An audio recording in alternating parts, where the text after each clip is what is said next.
the question we're left with. After the Penguins lose 2-0 here on this Friday afternoon in the middle of August on Sidney Crosby's 33rd birthday of all days, they are eliminated by the worst team in the NHL's modern era to ever make the playoffs.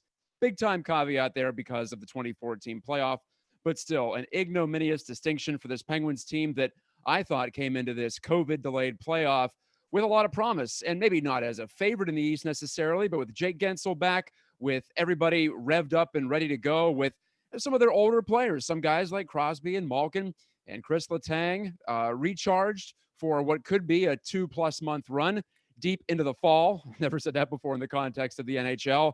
But you know what happened. It was all not meant to be. Arturi Lehkonen scores the winner with 4:11 left in the third period. And oddly, I don't want to call it disjointed, but definitely cautious, sluggish.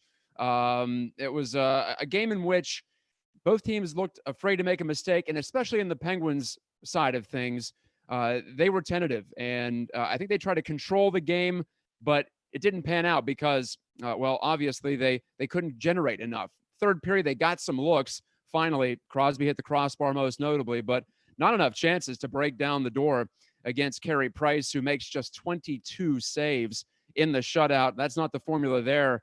The Penguins seemed to almost get worse as this series went along. I thought we'd see them get better and get more in sync as one of those teams with some high-end offensive players.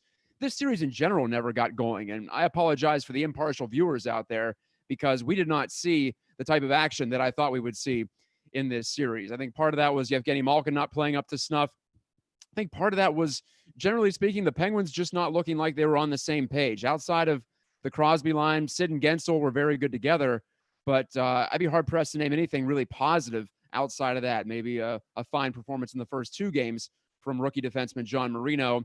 And Tristan Jarry, we'll give him his props for sure here in Game 4 as Mike Sullivan went to his bench in terms of goaltending, didn't go to the healthy scratches to try to supplement and augment this roster as some of us thought he might. In this Game 4, it was more of shuffling the deck chairs around to use the old sportscasting cliche, but still Jack Johnson, still Justin Schultz, and still that third pairing. And I thought the Penguins could have used a boost from the blue line, but they just didn't get it. And there wasn't enough. Chris Letang appeared to be visibly off. He was giving pucks away in this game. Just the Penguins in general had a hard time going north, and now they have lost. It's all over. Pretty incredible, I would say. And I want to let you know that I'm taking your input here on Pittsburgh Sports Live. This is Pittsburgh Postgame, our fourth and final. I can't believe I'm saying that, especially coming into this series against, as I said, the worst team in the East, the worst team to make the playoffs. I could even understand if they were playing the Blackhawks, if they were out west, because the Hawks have done it. They have some guys who have gotten it done in the playoffs, and they have some more dangerous offensive talent, but that wasn't even there for Montreal. They did everything off the counterattack. Guys like Paul Byron, Arturi Lehkonen, Jeff Petrie scored 2 winning goals from the blue line for the Canadiens. So it really was the Carey Price show. And I give him credit because I was starting to doubt whether he could rise to that level that we've often heard he has inside of him. We've seen it at times, but to be fair to him, also, he's never really had a great team in front of him. This isn't a great team, but you can definitely put this series at the top of his resume right there next to the 2014 gold medal with the Canadian Olympic team. Again, this is Matt Geica coming to you from Pittsburgh. Dan Kingerski will be joining from Toronto after he's done collecting perspectives and sound for his recap, for his analysis, and there's going to be plenty of it at Pittsburgh Hockey Now. Thanks to Mike Oste for engineering as well and getting us all on the air. Streaming live on YouTube, so you can comment live on YouTube. Give me your pluses and your minuses. I'm just getting through Twitter to see there's plenty of comments there.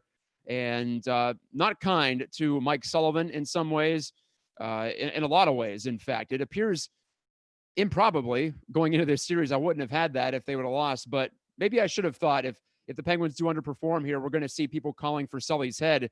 And that's what we're seeing right now. And honestly, I think from the top on down in this organization, they need to take a look at some things. I realize this is a weird scenario, and a lot of teams have come out of this extended COVID break not at their best, but Montreal wasn't at their best, and they still managed a way to win the series. The Penguins, on the sheer force of their talent and their pedigree alone, should have been able to win this, and they don't need to rely on talent and pedigree. They should have also been executing better. They should have also had a little more effort in some cases. Some guys just basically no-showed. Patrick Marleau, I'm looking at you. You want a cup? This was your chance to at least make a run at it, and very unimpressive there. The break was not kind to the near 40-year-old in Marleau. So I guess that's all we'll probably see of him in a Penguins jersey as we're looking ahead now to 2020, 2021, which is scheduled to start in December. So plenty of look ahead in addition to look back at this series and how in the heck the Penguins lost this, not even going the distance. Couldn't even force a game 5. They lose 2 in a row to lose the series. And Patrick Marleau is a UFA. Connor Sherry is a UFA. Some of you will be happy about that. I don't know if I will, because I thought he was one of the better players in this series, which may be damning with faint praise. Other than that, though, you have Jason Zucker coming back. You have Patrick Hornqvist. You have Brandon Tanev. You have Brian Rust. You have Zach Aston Reese and Teddy Bluger. So there's a decent amount coming back at the forward position. Justin Schultz is a UFA. I think we're saying bye-bye to number 4. And the rest of the D-core, unfortunately, Jack Johnson, still 3 more years and $3.25 per on that contract. But for me, it's time to look ahead if you're Jim Rutherford and try to figure out how you can add some more to the blue line. And, hey, I thought this team was pretty darn deep at the forward position coming into this playoff, but all we saw was line 1 getting things done here. So let's go to your comments for now. Dave Gormley says, hi, Matt. Not as disappointed as I was in 93 with the Volek goal. Well, I think that one might be tops for anyone who was alive and aware of the Penguins back then. That 93 team for the Pens was a complete juggernaut. This one was not, obviously. It would finish 5th in the Eastern Conference. Would have been nice if they would have finished 4th, if they wouldn't have had that 5 or 6 game losing streak in February. That doomed them to this first round play-in or elimination series, qualification series, however you want to term it. Really, the seeds for this loss were sown in February when they lost their edge. Sidney Crosby came back from injury, and then the Penguins suddenly sunk. And I think we saw a lot more of Jack Johnson with Chris Letang back then. And we could dissect this season any way we want at this point. Any word out of GM Jim Rutherford or Mario? Well, no, not quite yet. Dave asking about the immediate postgame. We're going to hear from players and Mike Sullivan, of course, but I don't think we're going to hear anything from the guys up top for at least a couple of days, if not a week. It's Walt Flanagan. He's always got something sizzling for us. He says, these players are incapable of feeling shame. They won't accept that they are the problem. Coaching, sadly, isn't helping anything. It better be the end of the course, says Walt Flanagan. I'm beyond done with every last person with this organization, every last one of them. And those emotions are all warranted. Incredibly disappointing. I think this is the worst loss of the Crosby-Malkin era. No doubt about it. Walt Flanagan also adds, Volek was disappointing because it truly wasn't expected. That was a shock. This was, he says, this team has been crap for 2 years. Jeff Candlemo adds, no other way to explain the laydown in 2 straight postseasons. Also, the tactical power play decisions, lineup decisions, and goaltender. For me, inexcusable that Sullivan didn't go to someone different on the blue line. The Penguins couldn't generate anything from the blue line, and they were leaning hard, improbably, on Jack Johnson and Justin Schultz. So I'm really questioning a lot of Mike Sullivan's thought processes here. And I can't believe I'm saying that 3 years after I thought he would have been in for a 10-year run as Penguins coach, but now his tenure may be a lot shorter than I thought it would be. Not that I'm saying he's going to be fired this offseason, but I think you have to think about it. If you're Jim Rutherford, just based on these flameouts, that's now 9 out of 10 playoff games lost, dating back to the end of that Capitals series in 2018. Wolf Gaming says, can we just say Murray lost the series alongside of no offense? Well, no doubt. Coming into this game, and I tweeted this stat earlier this week, after game 3, in fact, it was yesterday afternoon, Murray had been outplayed. If you look at expected goals, I like that stat because it gives you a sense of scoring chances, not just shots. If you look at expected goals, Matt Murray was outplayed by 6 goals, 6 total goals. Carey Price was better than Matt Murray in the opening 3 games of this series. Too little, too late. I would have started Tristan Jarry, as I said. I think Jarry is the goalie of the future. I love his stick handling. He really helped the breakout tonight, which was the one area they got better in. They were much cleaner coming out of their zone, maybe a little too cautious, but much cleaner. I believe Jarry had a hand in that. He also literally had a hand in stopping Brendan Gallagher's breakaway chance. That was early in the 3rd period. Could have made it 1-0. Of course, the Canadiens won it anyway. They scored the first and the only goals in this one. They win it 2-0. In game 4 at Scotiabank Arena in in Toronto. So Mark Thomas, he was the first to comment. I want to make sure I don't miss his commentary here. NBCSN cutting away for 6 minutes of OT play for Yotes Preds was the biggest blessing. Yeah, I heard about that. I was watching on AT&T Sportsnet Pittsburgh, but this game was completely dull. The Penguins, I think, took it too far. They were talking about being too loose in game number 3. I'm not sure they were entirely too loose, but that's what they thought. That's why they thought they gave up those 4 goals, or at least 3 of those 4 goals. Maybe, maybe not, but this is not the Penguins. They're not trying to grind things out. That's what Montreal wanted. I think that played right into their hands to play that one chance wins a type of game. And in the end, one chance did win it. And it was the Habs who scored it. Thomas also says that if this is indeed the end of the core, who was the first to go? Obviously, 87 should stay as long as he wants. But beyond that, I thought Sid was great in this series. And he did everything he could in this series to help the Penguins win it, outside of bearing one tonight, and did what he could, hit the crossbar, hit Carey Price in the mask. He certainly was determined on his 33rd birthday to make something happen, but it didn't happen. I know Malkin had a resurgent season, but if you're looking at guys to move that might be able to get you something back that's somewhat close to the value that they provide you, I think Malkin would be it over Letang. And plus, I wouldn't want to strip the blue line of the one real bona fide puck mover they have, pending John Marino's continued development. So, hey, if you're talking about spreading things out, then maybe you just say, okay, one superstar center is enough, because Malkin, again, proving to be inconsistent and unreliable in some of these big situations when the Penguins need him. And I know he played great in the Stanley Cup runs, and I realized that he and Phil Kessel had a great thing going on, but he hasn't been able to make it click with really anybody else since then. And maybe that's partially on coaching, because we saw he and Gensel click pretty well when Crosby was out. So maybe if I do have one critique of Sidney Crosby, it's perhaps behind the scenes, because it's partially because of him that Jack Johnson was brought in. So he's got to wear that one as much as Jim Rutherford. And then also he has pretty much dominated Jake Gensel, who is a real difference maker, but he takes him away from Malkin. So, yeah, there you go. I think everyone's got to wear a little bit of this one in terms of blame. Chris G says, do we protect Murray or Jari from Seattle? I wouldn't protect Matt Murray, certainly. I think it would be a favor for some team to take Matt Murray off their hands because of his track record. He's going to get more money in a restricted free agent setting than Tristan Jari is, just based off of what they've done in the NHL so far, and rightly so, even though Murray's only 1 year older. But Murray made $3.75 million this year. Jari just made $675,000. Jari's going to be an RFA, but he's not going to have the leverage to negotiate. So I would certainly leave Murray unprotected when the expansion draft does come around, but it's not coming around yet. It's next summer. So we have a ways to go there. Matt Murray might not even be on this team, pardon me, once we get to December and the new season starts. I'm not saying that's probable, but I'm saying it's very possible that Matt Murray has played his last game for the Penguins. Further comments.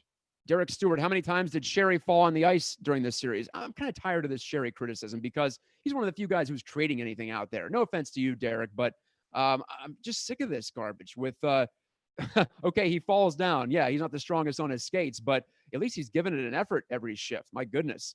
You want to criticize someone, look at some of the players who barely even showed up on the score sheet, as opposed to Sherry, who made the biggest offensive play of the series, the pass to Zucker to help clinch game 2. Ty Maddog asks, do you guys think if it was a best of 7, it would have made a difference? Possibly, maybe the Penguins could have played a little bit looser, knowing they had more margin for error. But looking at how that series played out, would you have wanted to prolong that agony? I'm not sure. Maybe they could have come back.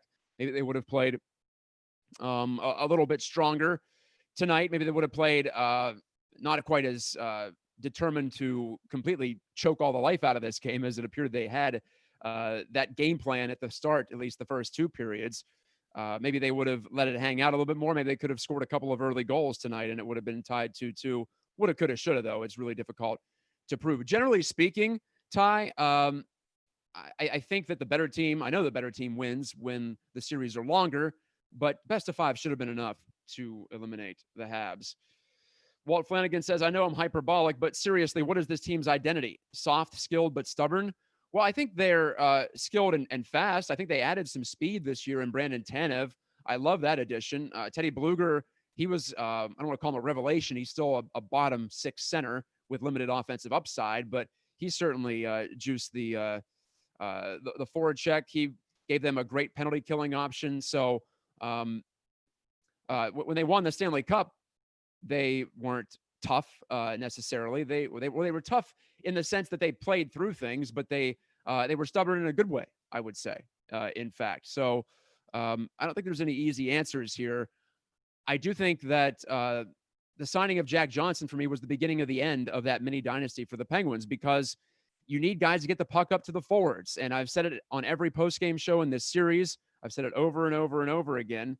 But you need, in this modern era, you need offense from the blue line. And maybe the Penguins winning the Stanley Cup in 2017 spoiled them, because you just had guys chipping the puck off the glass, off the boards, out to center, and the forwards swooped in. But I think even though it is a complete one-off here with COVID, I think this does tell you a lot, or at least a good bit, about the core of this team, about the future direction of this team.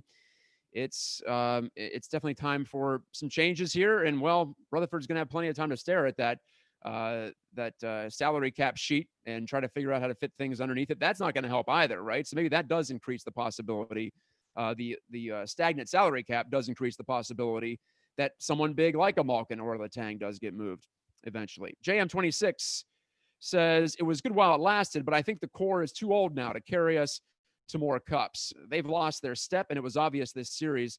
Yeah, the depth wasn't there. And maybe it's Malkin. Maybe I think Sid's probably lost a half step. He almost has to at 33 at this point. But he's the one guy that I would, I guess, leave somewhat free of criticism, at least in terms of what he contributes on the ice. Tristan Jarry, too. I'm happy for the guy, because he proved that he belonged in a playoff game today. So there's a positive, one of the few positives available in this game for a loss. Dan Kingerski is efforting to join us. He's coming to us eventually from Toronto, one of the few and the proud up there in Toronto. Thomas Glovier says on Twitter, now what the hell are we going to do? Watch the Pirates for the next 2 months? I would say watch the Riverhounds. They're a winning team in Pittsburgh. USL Championship Soccer is competing this summer, albeit not in front of fans yet at Highmark Stadium, but the Hounds play tomorrow, so we'll have some coverage of that on Pittsburgh Sports Live, or at least in the near future on Pittsburgh Sports Live. Just so much frustration on the timeline, as you might imagine. A few people saying that the Penguins have tuned Sully out. Maybe you would tune Sully out too if he was continually leaving some of his worst players in the lineup. I'm just saying, these players are human. It's not always on them when they tune somebody out. You ever have a boss you didn't respect? I'm not saying they don't respect Sullivan, but at least in some respects, pun not intended, then you could say it's justified that they aren't listening to every single word he says when they feel like he's not giving them the best chance to win. Ironic from the guy who always talks about, well, we just want to give our guys the best chance to win. But for me, the money was not where his mouth was in that situation. About 20 minutes into the show here, our final, fourth and final Penguins Pittsburgh postgame show on Pittsburgh Sports Live. Again, please press that subscribe button on your screen, whether you be watching on your laptop, your tablet, or your mobile device, and to get notifications for all of our coverage of all the Pittsburgh pro teams, including the Steelers, also Pitt, West Virginia. If you're into college sports, we definitely have you covered there. If you're into high school sports, we have you covered on Pittsburgh Sports Now, regardless of the fate of high school sports, at least. This fall. But not to get too far off topic, I was hoping we'd have a nice distraction deep into at least to the end of the summer, into the early fall with the Pens, but not even close, as they have disappointed a lot of people, including themselves here, in a 3-1 series loss. And I understand that Dan Kingerski is on the line here on Zoom with me. Dan, a shocking result, maybe not after game 3 or even game 1, but for me, going into this series, I did not have the Penguins basically mustering nothing offensively outside of a couple of chances for Crosby, maybe, as they get eliminated by the 12th seed, really the 24th seeded Montreal Canadiens. Yeah. I have to tell you, obviously, in hindsight, I don't think Pittsburgh hockey now would have quite spent the resources and the effort to come and cover 4 games. Matt, I'll tell you what, it really comes down to a couple key factors for me. Mike Sullivan talked a lot in the season about the third stick in the battle. When the Penguins were so good in November, December, even part of January, before things kind of unraveled when they got healthy and talented again, when they were, dirty pluggers, they had the third stick in the battle. They pulled pucks off the wall and then had space. They never did that against Montreal. Just walk through the game today. Go, through 60 minutes of the game today. The Penguins were on the perimeter, but they never had the third stick. And in fact, a lot of times they didn't even have a second stick in the battle. It was one forward against two Montreal defenders for so much of the game today. It's hard to say, oh, well, Patrick Marleau lost too many puck battles, which I found myself doing. And then I realized, well, where are the other two? You're supposed to have that third stick, the support, the puck support. And the Penguins just never had it. Heart, structure, I don't know. Those are questions that Jim Rutherford is going to have to ask, questions Mike Sullivan is going to have to answer, and then ask of his guys as well. Well, I was wondering coming into this series, Dan, how much we should even read into it because of the COVID shutdown, because of how strange this whole situation was. But the Penguins performed so poorly here at the end, especially almost rolling over and dying at the end of game 3. And then today playing extremely cautiously and not generating much. I feel like you have to take a wider perspective of the course of this franchise and where it's going. Because remember, I came in game 1, I was talking about, well, you can't really read much into game 1. I don't know if I could read much into a short series like this, or even go back to last year and think about it, because this is a different team. But now we've got a trend here in the postseason, and it's starting to remind of the end of the Bilesma era, to be honest. This series reminded me a little bit of that Boston series where there was just nothing, no spark.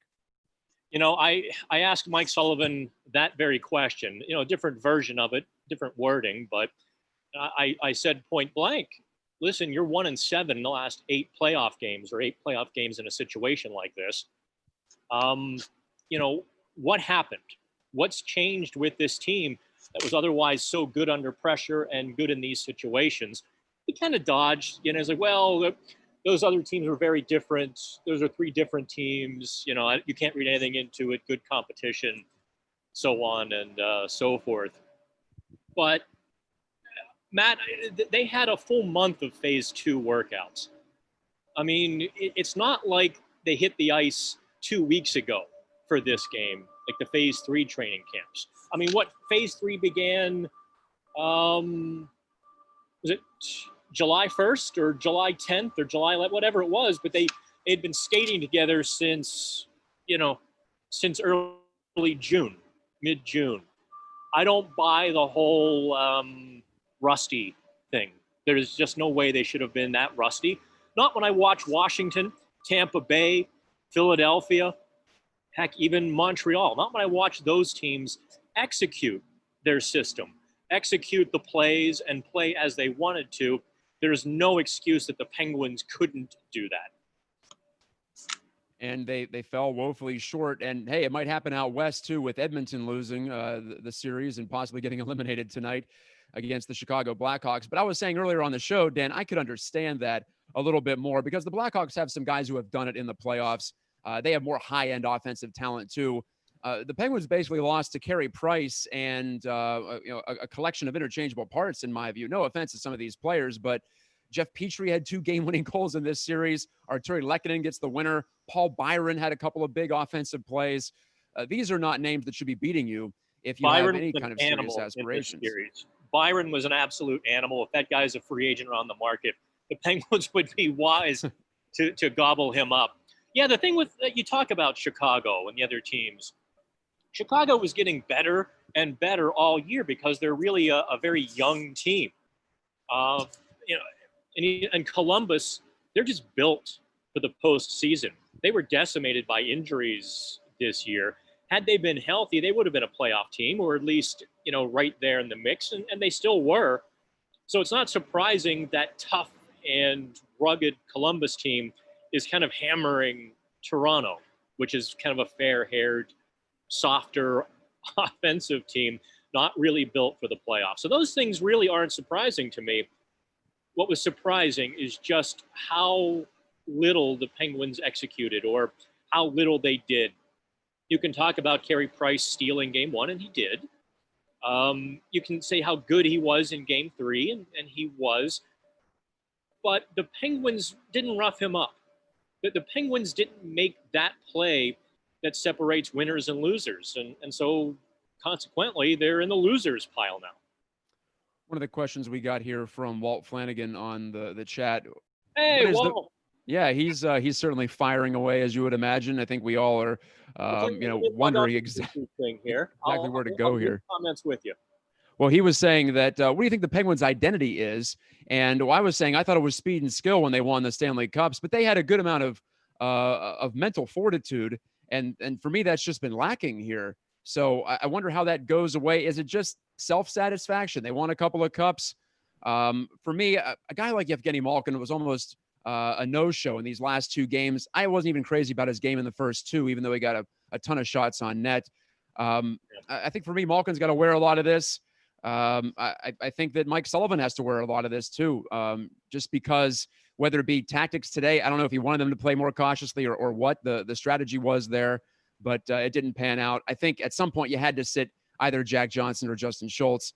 He didn't. I think at some point you had to you had to go to Jari maybe a little bit earlier than you did. At least for me, I would have at least considered it. Maybe he did, but at least for me, there was that one move to get Jari in that appeared to be a winner for game four. But outside of that, there are questions for him to answer too.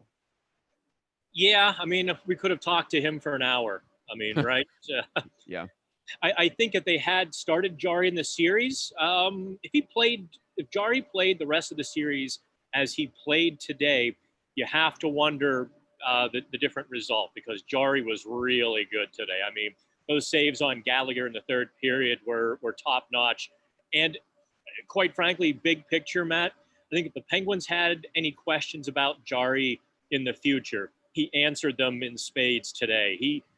He was so good in a very big pressure situation. You have to be comfortable with him going forward, being able to handle those games against the Capitals or whomever down the road.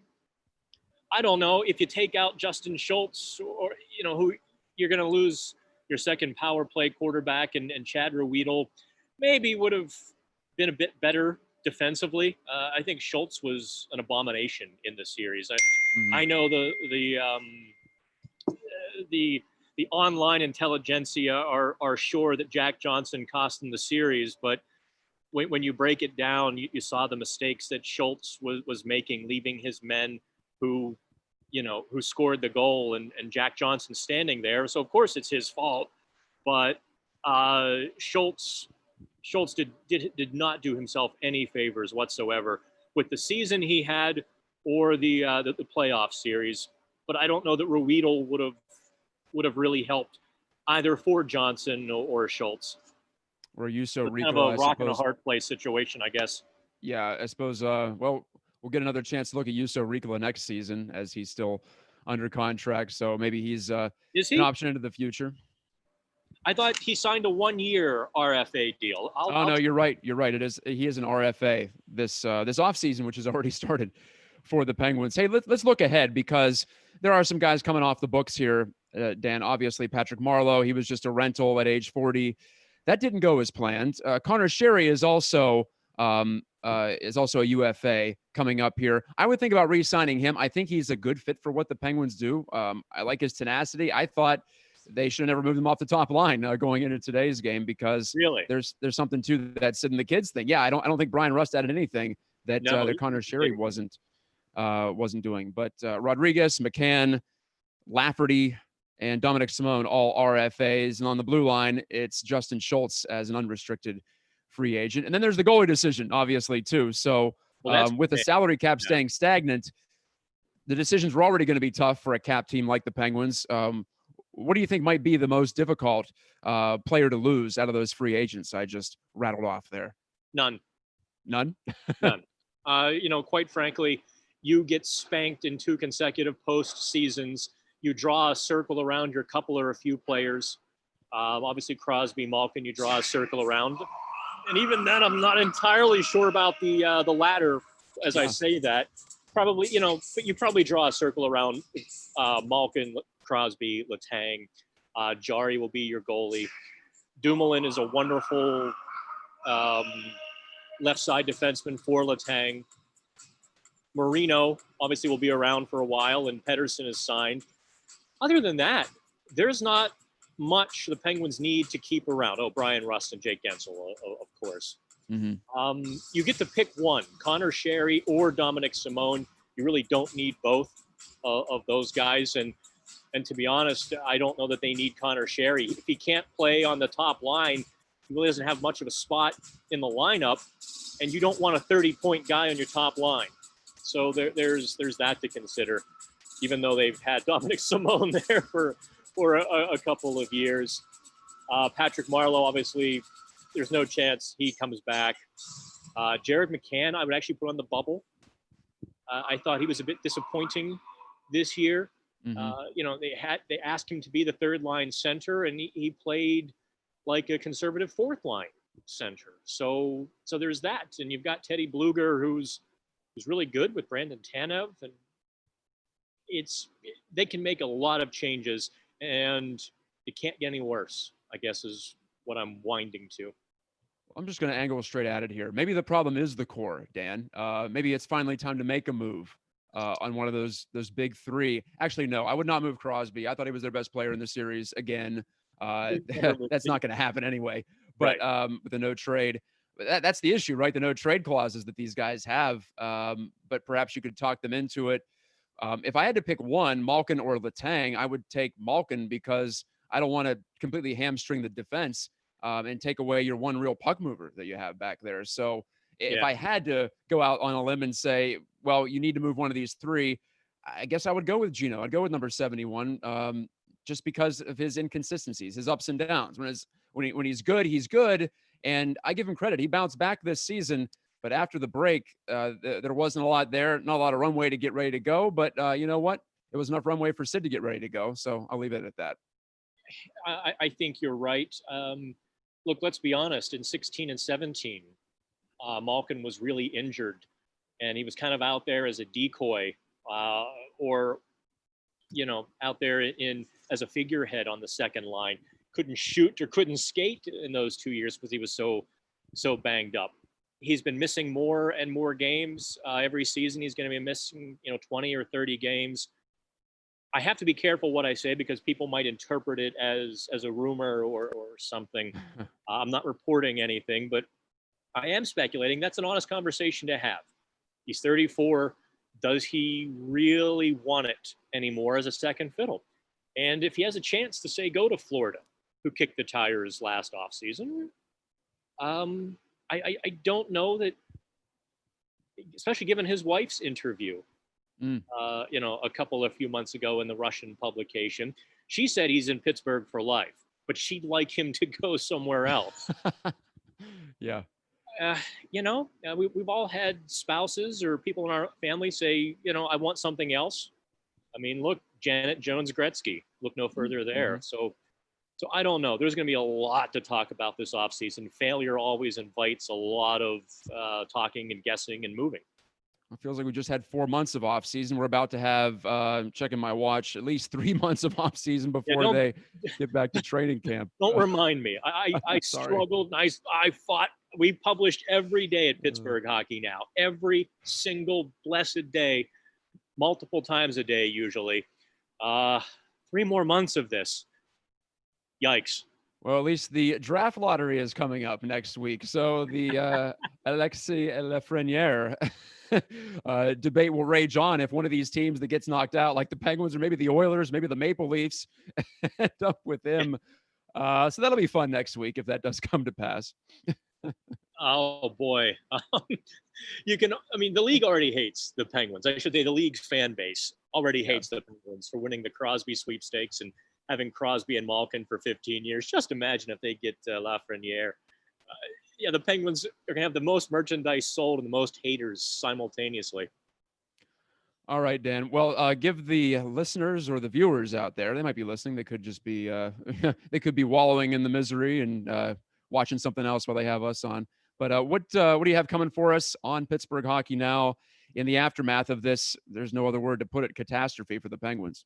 Yeah, I haven't quite decided how much we're going to drop today because I'm sure everyone's just disgusted and sick. Honestly, I am too. Look, we spent thousands of dollars to pull off this operation. You can see me here at the Scotiabank Arena. I traveled a long way and locked myself in a closet to cover 4 hockey games. That's just not cool.